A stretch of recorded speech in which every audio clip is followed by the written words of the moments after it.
Les besoins spirituels immenses de l'humanité, la grande misère où sont réduits une si forte proportion de nos semblables, la détresse des prisonniers, des malheureux privés de leur raison, le manque d'éducation religieuse chez la grande masse des enfants, les besoins inassouvis de tant d'âmes et le fait de constater aussi combien peu nous pouvons faire pour alléger tant de maux, cela provoque la souffrance.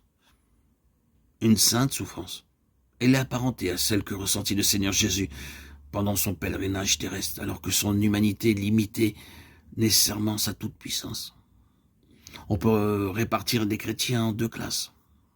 Ceux qui servent Dieu légalement, nommons-les des légalistes, et ceux qui le servent avec amour, par amour.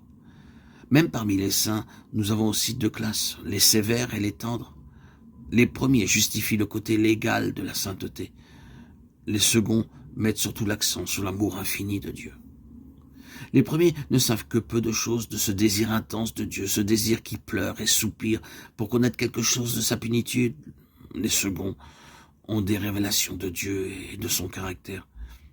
Ils soupirent après lui de façon si intense qu'il semble que leur cœur va se briser du désir de se perdre dans l'abîme de sa glorieuse divinité.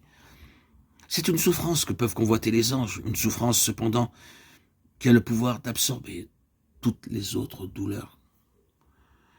Regarder à Jésus, puis se prendre soi-même en horreur, détourner alors le regard de soi, oublier son indignité pour rechercher le Christ avec une soif ardente, jusqu'à ce que le cœur tremble d'un saint désir, que les lèvres aussi tremblent d'émotion, que les larmes coulent abondantes parce que la prière dépasse les paroles, et que l'âme défaille du désir de s'unir à l'amour infini.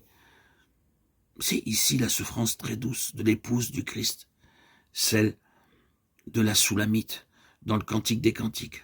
« Je suis malade d'amour », dit-elle, chapitre 2, verset 5. Toute âme vraiment consacrée doit faire tôt ou tard l'expérience qu'elle peut se confier en Dieu, à cause de ce qu'il est en dehors de ses promesses et de ses dons. Elle doit apprendre à se réjouir en lui seul, même si toute chose venait à manquer.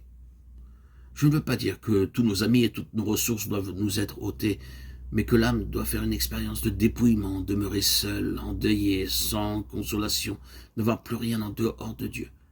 Elle peut avoir à traverser marées ou terrains mouvants, elle tombera peut-être en quelque précipice, ou sera roulée par les vagues de l'épreuve pour découvrir en définitive qu'en tout cela, Dieu était là, avec sa toute-puissance et son amour.